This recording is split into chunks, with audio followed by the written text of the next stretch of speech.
Така, здравейте, ще направя една кратка инструкция как да се сканират пътните листа, за да бъде максимално ефективно. Влизаме в приложението LogTracker. Виждаме, това е, да го покажи, това е пътния лист. За линейни курсове, за правите е подобен, той даже още по-лесно. За да бъде максимално ефективно, снимаме го на две, лицето и гърба. Това е празен съответно. Избираме сканиране, след което сканиране на документа. Ето, хващаме, обръщаме, хубаво, дигни малко назад. Много е важно при снимането да бъде фокусирано, защото снимката става абсолютно безпредметна, виждате. Може малко назад, за да мога да видя, че е фокусирано. Виждаме пътния лист, че е хубаво фокусиран. Ако не натискаме, за да може хубаво да бъде фокусиран документа, може да го преглеждаме. След което виждате, че трябва да го изрежете, за да е по-акуратно. Хоп, изрязваме.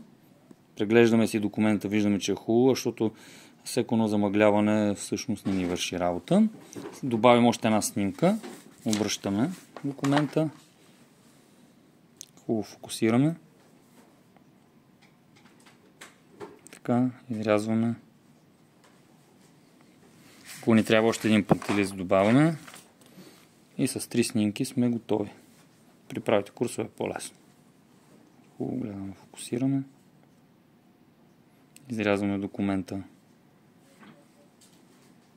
И винаги хубаво да си го преглеждаме, все пак да си прегледаме работа. Виждаме, че добре се виждат нещата. След което е важно да минем следващата стъпка. Тук нямаме други добавени документи. Коментара. Тук пишем. Той автоматично отива към камиона.